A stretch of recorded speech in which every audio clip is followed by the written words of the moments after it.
from blue side, as well as TODAK on the red. Now starting off here, we're looking at what Vin has to take off on the table, and it will be the Masha negating members of TODAK from going in for that split push. I absolutely agree with the Masha ban. Xbox is a typical opening, but Masha, you are stopping TODAK from going for that direct Hellcat Masha, the Masha +1 split push composition. And if you're TODAK right now, you should be expecting this to happen because RRQ, they have been watching TODAK show a lot of their hands in that Group C fight just to secure this first place. And if anything, they need a backup plan to deal with RRQ.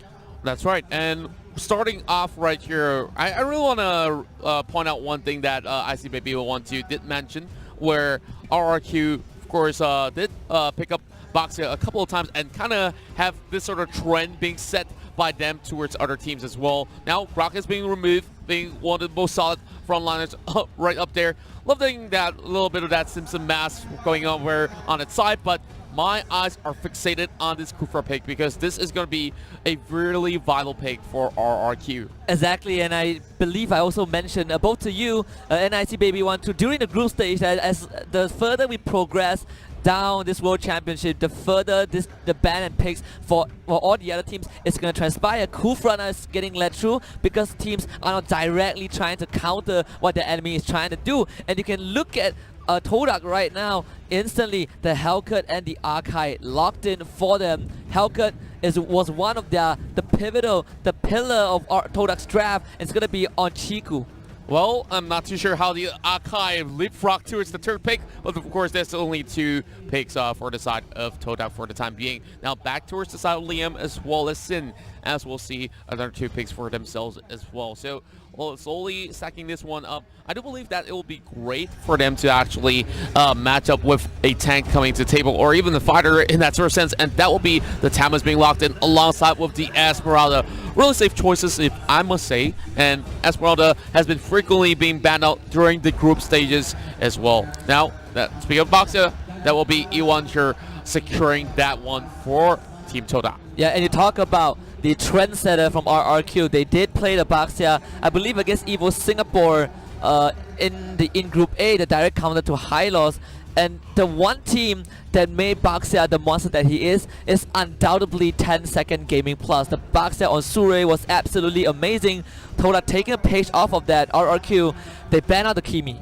That's right, and we're slowly heading in towards that phase number 2 as well, as we see, of course, as you mentioned, Kimi being banned away. But I'm looking at that Boxer pick once again. You speak about that Hala, so they're trying to negate that Hala pick going over in favor of RRQ, and maybe they might just be able to pick that one for themselves, but instead they axe it away. So for the side of TODAK, yeah, they do have some pants instead. They actually banned out the Hylos, so for RRQ, there's still a couple of choices to go for. You have the Gato Kacha, we've seen a couple of times. You do have the Lolita, which is kind of the go-to tank if you look at the heroes that are not available anymore. But Evil's Legends, they showed us 2 games of Minato as well. Maybe RRQ, reigning from the same region, might pick up that Minato just to deal with what TODAK has to offer. But TODAK, they will have the first pick advantage in the second draft, and guess what? Dyrov will make an appearance on the grand stage. Wow, Dyrov heading in towards this pick here. I thought that they would actually go in for perhaps a mage, because we see a lot of all those sort of the huge tanks already in the front lines, and now of course that's going to be something that's pretty well bursty. And speaking of burst here, Val is going to be brought in alongside with the carry as well, and hopefully by the time that carry scales in towards the late game, then we will see him shredding off that Boxia. But Tanger as the very final pick to complete this whole entirety of the roster for both sides. We're also noting the fact that Lemon will be subbing in from Tutura's place. Exactly, and you cannot pry TODAK away from that split push. They still want the 1-3-1. You take away Masha, fine. We give ourselves the Hellcat. We pick out this Dyrov. There is no way you can completely stop TODAK from picking the composition that fits into the split push playstyle. But one thing RRQ can do is to match the macro game. TODAK display an extremely precise macro management, and RRQ, they will need to kind of find a way to crack the code. Yeah, and believe that for the side of TODAK here, that you always have a plan B if their plan A fails, such as when they are attempting for a turtle. There's always going to be somebody pushing one of these lanes, and whenever there's that sort of that split push being done, it's going to be a sort of like a bait and switch. If they do appear anywhere across the map, then they will have to pick either one of these objectives to actually be given out away, and that's how they slowly make their enemies choose a sacrifice in towards that matchup and slowly regain that lead. But RRQ, they're no strangers to this sort of strat as well. And you mentioned about that 1-3-1 being into effect. I'm not too sure. How is the likes of TODAK going up against this formidable opponent? And RRQ here, definitely the favorites from the Indonesian side to also take that game. I've said it so many times before, and it's really evident that Lemon is indeed one of the best players in the world. Exactly, and if you talk about Dyrop, I believe I've said it before in the group stage, good versus 1. Gideon Q agrees, good against 1 but if you need to do it with the entire team, Dyrop is just ineffective and is not that great of a hero to kind of team fight. So TODAK, they want to split out the map. Evo Gaming against TODAK during Group C was one of the best case studies that you can look at of how TODAK just slowly pry Evo Gaming apart and won the macro game, even though they were on the back foot. Yep, and that game itself, we saw them slowly tearing towers after towers, and I just love the graphics. You can see a little bit of that stadium being filled up as well, as of course each of these roles will be taken out, and I'm really fixated on that mid lane as well, because Moon, he will be facing off the likes of Jago or even the likes of Lemon as well. So in that sort of sense, it really depends on how they're going to be actually faring this one out in that mid lane fight, and we'll see who will be scaling in towards the late game. It's time for us to head into match 1, game 1. We'll have RRQ versus TODAK. It's finally time, Contra. It is finally time. The main event. Teams will fight with their lives. They will fight for their lives. RRQ against TODAK. Indonesia against Malaysia. There's no better way to start off this upper bracket. Well, speaking of that, of course, we know that there is a huge tension between the two countries. They've been arguing who has the best MLBB players. Well, both sides, of course, supporting their own home country as well. Now it's time for them to prove a point. Lemon, we're top side here, slowly taking out all these minions as we see a little bit of that sort of movement hitting in towards the jungle, and it will be a 1 versus 2, forcing the flicker away from Lemon. Yeah, that is the start that TODAK wants. You want to win the macro game, you need to make sure that RRQ have no utility, have no talents to work with. And now Liam comes in with the arrival, the engage, the bouncing ball can stop Nernas in his tracks, but no kills for RRQ just yet. TODAK, they hold on. Wow, Rejuvenate being used up as well, but here comes Jago joining into the picture as well. Chico for the flicker! That's a big first blood hitting into the hands of TODAK as we see instant response coming for RRQ as well. Blow for blow, Nanas arriving to the scene, but instead he's getting chased out by Jago. Is there Jago? And there we go! Another kill heading towards the back of Jago. There was no way that Baxian could have escaped. Jago was on the way to level 4. You have the falling star to follow up regardless, but TODAK, absolutely amazing response to get that counter kill. Chico, we talk about keeping an eye on this Hellcat. That first blood was something that Lemon did not expect to happen at all. Wow, the arrival. And every single spell was being used up in that sort of skirmish. But now we get Liam as well as Jago pushing over the top side as well as the jungle as well. Trying to actually steal a couple of these camps, but Nanas is safeguarding some of all these camps by himself. So of course you don't really want to fully commit to his Boxia. And now Chiku gets a little bit of that upper hand as we see Turtle being slain. But Liam, there we go! Liam not gonna survive that, but the Tyrant's Rage almost kills off Nernas. Valiant attempt, great attempt in fact. The fact that the Chiku got the first spike burst on top of Liam, bringing him down to less than half health, that was why they were able to kill him off. But if any other case, I think Liam would have survived that, no problem. But now Chiku is going to get scary. 2-1-1. This early lead is going to benefit Hellcat so much, especially when they're dealing with carry. The gold grab doesn't show much difference just yet, but a little lead might be all our TODAK need. And now Jago goes for the engage. not able to steal the buff away, but the rest of RRQ are going to collapse in. Nurnas will call out with the Tortoise Poisons, not able to escape, but the re-engage from Meanwhile, the Hurricane Dash splits Liam from the rest of his team. Lemon is Dado, jumps right in, gets stunned by Boxer. Here comes the Knight, the Lion has been turned off. Chico right in, and TODAK find 2. Wow, the huge invade started off right there as we saw Liam getting pummeled out, and there was nowhere that Kufa could have escaped. And now even Lemon faltered for the second time coming. TODAK here staying real strong, and you know what? The 6th member of the team are definitely the crowd. Yeah, and the crowd is going absolutely wild, and for a very obvious reason, Hurricane Dance for E1. Liam again isolated from his team. They do lose the Gyro, but to what avail? Here comes backup from Lemon, but Chico with the spike. Jago is going with the ultimate, the falling star Moon not connecting onto Chico. He gets out, but Jago can he get anything in return? Moon zoning out this Esmeralda. TODAK they get out. Liam here trying to re-engage as well. Here comes the knockout over onto Chico. They will take down the Halkert and shut him up. Now Jago re-engaging and stealing some camps away. They're trying to push it all the way through and hoping for a dive. Well, Sin has managed to secure one turret for the side of RRQ. Look at Esquire though. He's going to be diving all the way to the back, and this Zerov is causing a lot of mayhem.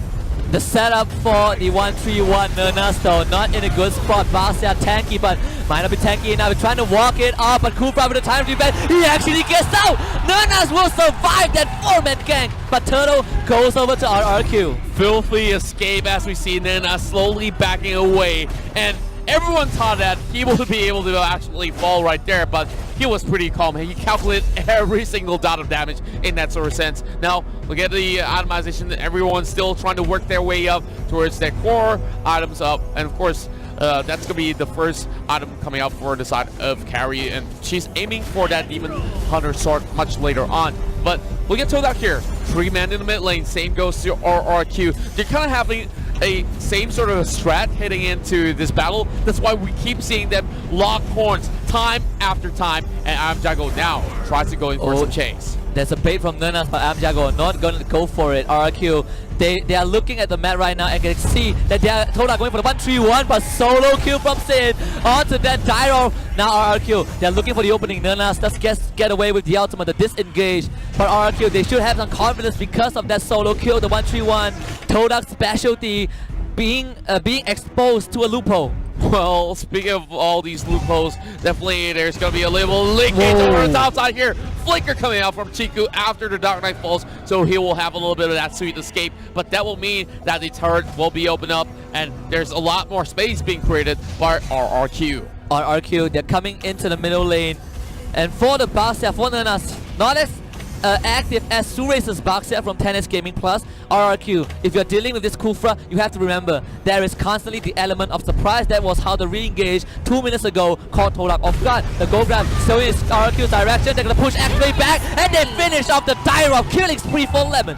And you were just talking about catching somebody off guard right there, and they just showed you how they do it. X-Ray now on the back foot, 0 and 2, and now a little bit of a tickle over the side of Moon as well. There might just be some engages heading in towards the side of Liam, but that's not going to be all too great for the side of TODAK to actually go in hastily. Now, Turtle's definitely spawning towards the lower side, which means that there's going to be some tussle. They're going to kill him off immediately. No way out. Mega kill for Lemon. They will try to zone out Nurnas. RRQ going for this Turtle. The one way to beat the speed push composition is to get those turrets early on, is to force them to team fight with a man disadvantage. And RRQ, they are doing everything right. Now, sieging on the middle lane, but guess what? They found Moon and they send Chang'e back to the Moon indeed. Chico trying to run away with the Darkness Falls, and he will be able to get out, but Jago is waiting. Chico, they want some fruits. RRQ is hungry. They will find a mega kill for the Esmeralda. Jago now 4-0. We're seeing a little bit of that change of tides as we see RRQ now getting a little bit of that slightly, only 2k of the difference, but Jago trying to set up the dive, but there's no point engaging towards Nurnas. Nurnas just slowly falling back, and well, over on the top end, they still have not destructed that tier 1. So for the side of RRQ, they're focusing on towards that mid lane so that they can easily roam across those jungles here. Now, starting things off, I would say that members of TODAK gotta be really careful on their positioning because we see a little bit of that error being forced, especially when they hit for those turtles. Exactly, and I pointed out, Dyrov not good in team fighting situation. His only purpose, his sole purpose this game is to synchronize himself with Chiku, with the Hellcat to go for the split push. But because our RQ took down all the outer tier turrets in the middle lane, TODAK has less space to work with. Lemon being knocked back into the wall by the Hurricane Dance. 3 members on top of this Tamus, but Lemon just gonna walk it off.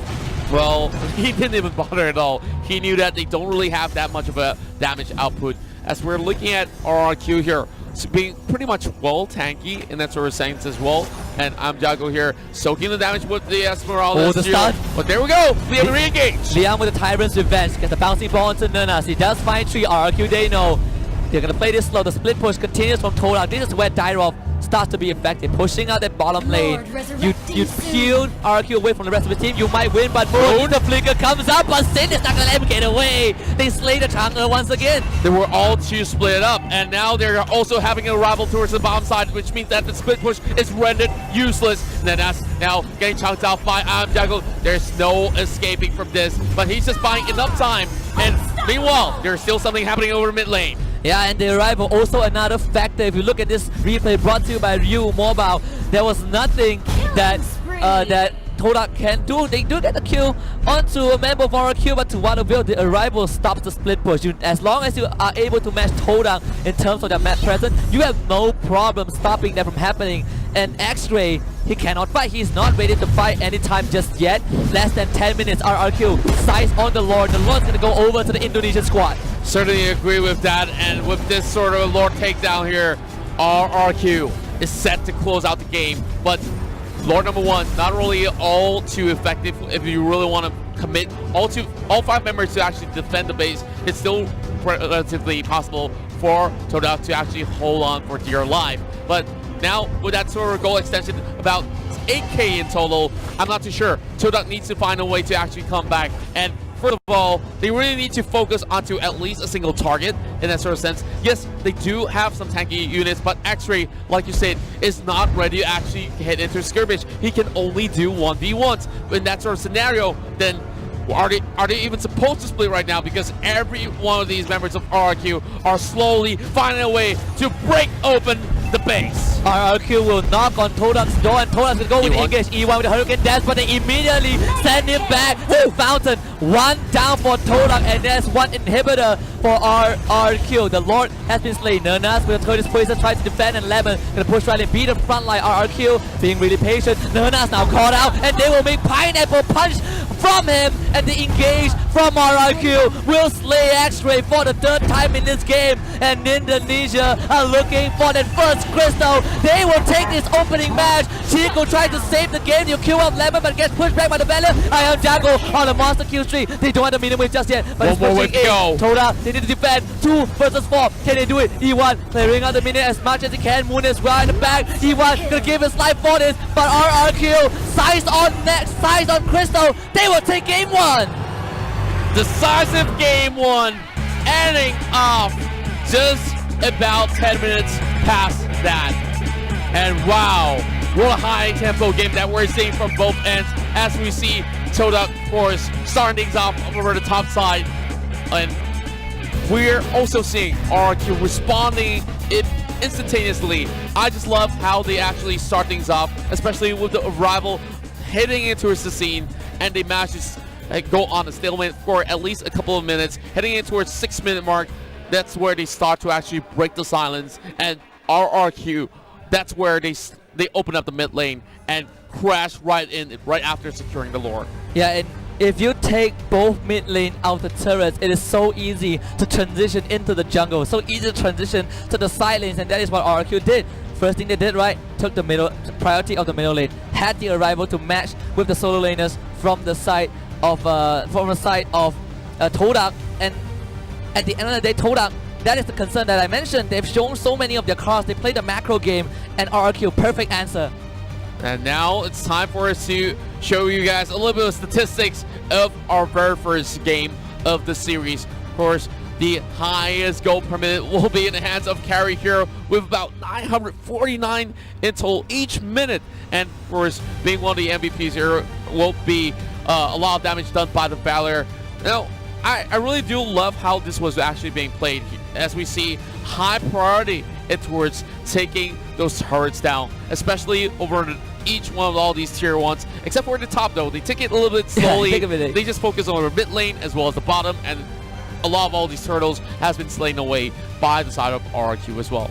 And the one thing I don't like about the Dyro pick, the reason Dyro isn't a priority even when you want to go for the split push, was if you look, I believe the 3 to 5 minute mark in that first game, RRQ left Sin on that carry to deal with this Dyro alone, and Dyro was ineffective. That's how inefficient this hero is. Even if you want to fit him into the split push meta, Carry had no problem. He had a free lane. Sin was farming the entire game up to the point where RQ decided to pull the trigger in that middle lane.